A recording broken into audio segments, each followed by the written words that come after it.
today's video is going to be a little bit different.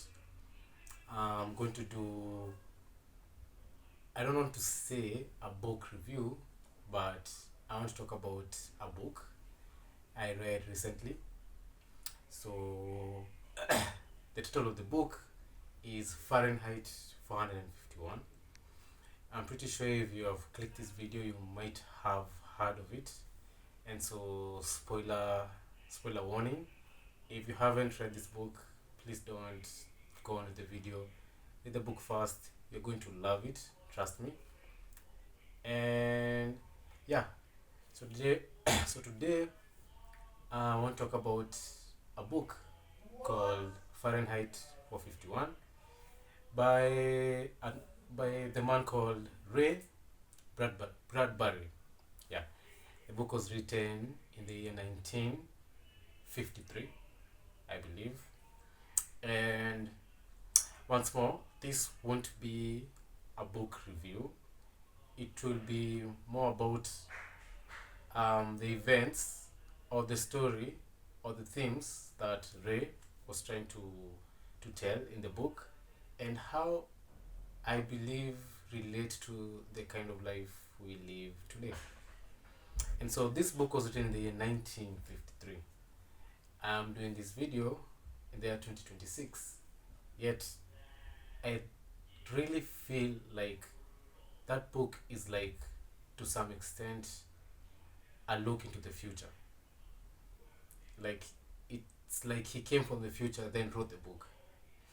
So, first things first, I had to write a lot because there's so much going on, and I couldn't really find the best way to express the book without taking my time. And so we're going to begin with the core idea, which I believe was in the book. So the first question I would like to pose is society becoming what this book is? Is society becoming what the book is warning us about? And so I'm assuming you've read the book, by the way. I'm assuming you already know what the book is about. And so this is a question. Do you believe society right now is similar to the society in that book? And so I finished reading the book, I think around 2 days ago. And wow, I have so much. I think the book shows that to some extent is happening right now, and I'm gonna tell you what I mean by that.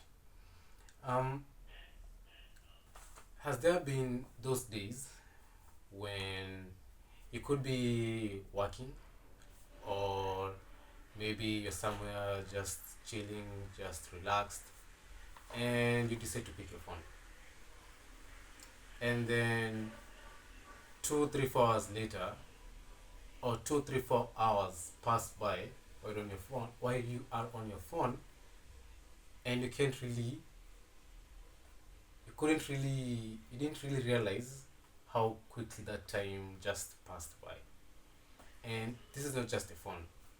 You could use any device. Maybe you decided to open your laptop, your iPad, it could be anything related to tech, whereby you find yourself just taking it. Maybe you wanted to check something for 2 minutes, 3 minutes, and then you wind up losing a couple of hours.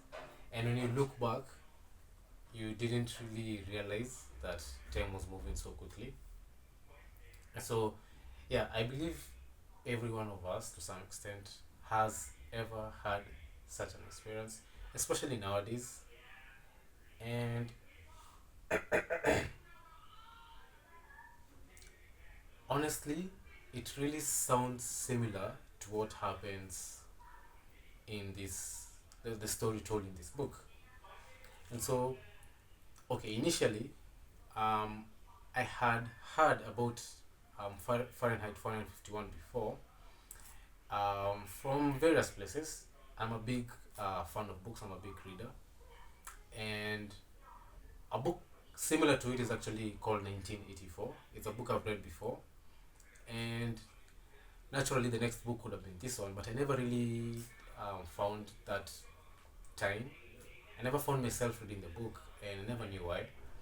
And so initially, my initial thoughts on the book before I read was that I thought the book was about just banning books. I know it's a huge theme, I believe, and so maybe I think that's why I wasn't as interested in the book, because I didn't think it would be as deep, or let's say I thought it would be deep, but not as deep as I thought it would be when I finished the book. And so I thought the book um, is going to be okay, like a good book, like any other book, but it actually has a lot um, that's just amazing, you know. And so the first lesson I'd say I got from the book, and I think most people got the same thing. It's about the power of distraction, and Ray really tackles distraction in a very interesting manner. Again, I'm not doing a review per se. Um, in this world, the people aren't miserable because the books disappeared. The books disappeared because people preferred easy entertainment. You know, most times when you're reading, when you see films or books of dystopian worlds, it's usually the government putting pressure or creating this sort of way of life for its citizens, such that the citizens don't have a choice. But Ray does it quite uniquely because they are in this situation not because of their government, but it's because of themselves. They just don't want to read books anymore. And that was quite interesting. It was really interesting, honestly. It was really interesting because it's really similar to what's happening today in my view. I do believe, yes, to some extent, that the world's leaders are trying to push certain ways of life onto us, and this happens all over the world. It, regardless of whether you're in a democratic country or a socialist country, I think we can all agree that our governments are not innocent, and they play a huge role in controlling the kind of lives its citizens live. And so, um, the one thing that came to my mind was about AI. And so before I add anything more concerning AI, I want to say that I genuinely believe artificial intelligence will bring so much good to this world. I believe it's gonna bring so much progress. I believe so the lives of so many people will improve because of it. But you cannot ignore the detrimental effects AI will have in society.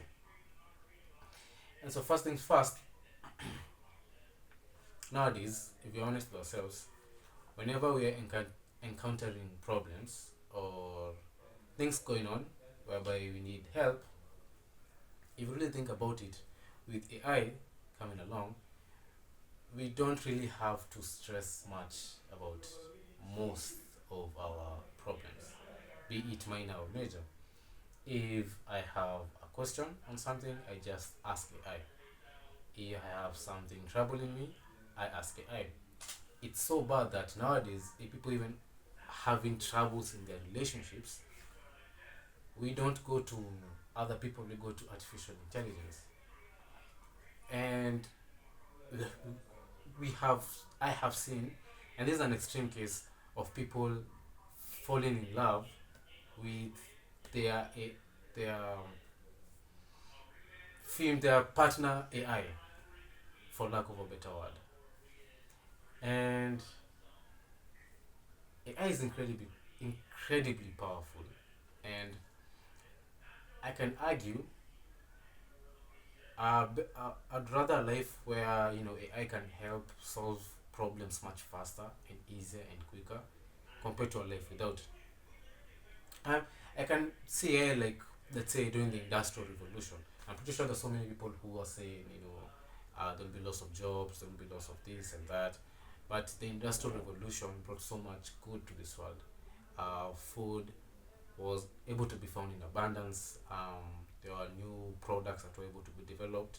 There are new medicines that were able to be developed because of that. Science was able to grow because of the same. And so again, I'm saying AI is amazing, but you can imagine there's a certain danger in that. Slowly by slowly, and I can feel it happening to everyone, even myself, we will struggle with answering difficult questions by ourselves. We will struggle with sitting down for a few minutes and just thinking first before asking from help or assistance. Just the whole concept of thinking for a few minutes to see if we can really solve the problem ourselves before going to artificial intelligence. And obviously, as the years progress, everything's becoming automatic. Uh, the way we wash our clothes, cars are becoming self-driving.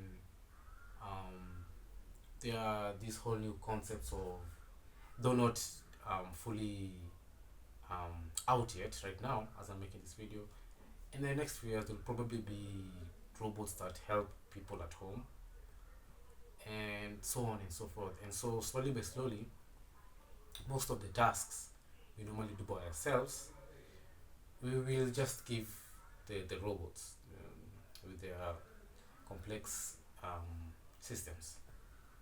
And so, it really is a huge issue because there's this whole thing happening in universities around the world, whereby students nowadays just, honestly, I'm a student also, we all just use AI. It's a massive tool. It's um, allowing so much, how can I say this, cheating in examinations. And I'm not here to discuss how, whether that is right or wrong. That's a whole other discussion. But you can see, you can compare a student 10 years ago versus a student now. Student now, we have more resources, and artificial intelligence makes the resources chewable and easy to understand. But 10 years ago, a student had to actually understand majority of his or her concepts in order to pass an exam. Nowadays, it's not the exact same. So back to the book. I want to mention the main character. Okay, I believe he's our main guy, Montag. So if you look, Montag, before he had this revelation, you realize that in Montag's society, he didn't just what's the word, consume information. It's more like they actually outsourced their lives, their their inner lives, even their own personalities. They're literally outsourcing their own lives. We can see Mildred, his wife, um, doesn't even want to think about her marriage, and so she usually just retreats to her screens, which sounds quite familiar. You need to remember that this book was written in the year 1953. And so, even her friends, Mildred's friends, when later on we see Montag trying to approach personal questions about their lives, their husbands, you can see they completely avoid that conversation, and all they want is just entertainment. They don't want to think about anything that could make them feel bad or hurt, and this is just crazy. because doesn't it sound familiar to something happening nowadays? Um, Everything about our life is trying to avoid the bad feelings. Everything about our life is trying to avoid the whole process of becoming. Nobody wants to go through the hard process of having the downs we have in life. Um, Anybody having any form of sickness is immediately recommended hundreds of medications without being told to look inside, to even just walk out and make connection with other connect with other people. We are having this huge issue with loneliness. People are feeling more alone than ever, and you can imagine something similar in the book and right now. And so, if I'm trying to like think outside the box, let's say you feel bored, what's the first thing you do? Open your phone. If you feel confused, the phone, maybe Google. If you feel lonely, you don't go to your friends. No, you go to social media. If you feel, if you feel you don't know what to write or what to think, yes, even what to think, we go to artificial intelligence. And so you can see there's this whole outsourcing of everything. We are outsourcing our own thoughts. And people can argue that it's good. I think there are benefits to that, but we cannot avoid the discussion of what's happening to us now that we are outsourcing everything. And honestly, that's really the main thing I wanted to talk about in that book, because it's something I think the way I try to present it in this video is that it's something I have read and it's something I can genuinely see happening right now, and it's crazy. I could actually stay the whole day talking about the different characters. We have characters like Beatty or Betty, Clarisse. We could talk so much about how such people represent some of us, because it's people who we have seen and we have met. And honestly, I'd really like to know, first of all, what do you think about the book? Did you love the book? Did it hit home? Actually, um, did it resonate with what you see going on currently in a world whereby we are being fed so much useless, honestly, useless information. We are living a very flashy social media kind of life. We are not really connecting as people. We are we have so many problems, honestly. we are we are losing the concept of family, and it's things that I really saw in the book, and that's why I decided I wanted to make a video. And so I would really like to know what you think about the book, first of all, and then do you think what's happening in the book is happening right now, or when yes, the day you actually watch this video.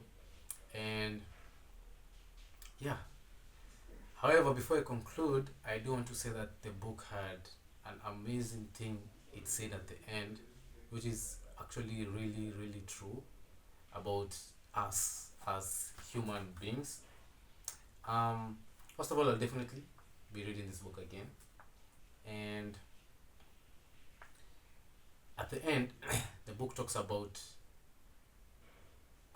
this is how I'm going to phrase it. The book talks about how that regardless of what happens to us as society, we have the ability to not only make mistakes but learn from our mistakes.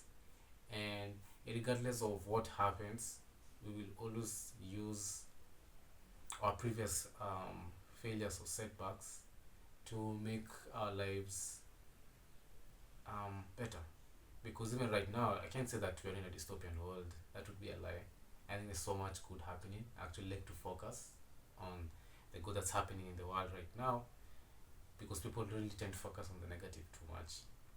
But at the end of the day, we as humanity will always persevere, will always push through. And I know this whole AI and social media thing, I believe to get to a point where we actually sit down and say, okay, there's so much happening, there's so much good happening, and we want to make more good to happen. And there's also so much bad things happening, and we're going to try to find ways to reduce the bad. And that's one thing I love about the human spirit. We always find a way, and I know we will find a way to just persevere. This whole, even having these discussions would be really amazing. And in conclusion, I want to ask every one of you the same question that Clarisse asked Montag. And she asked him,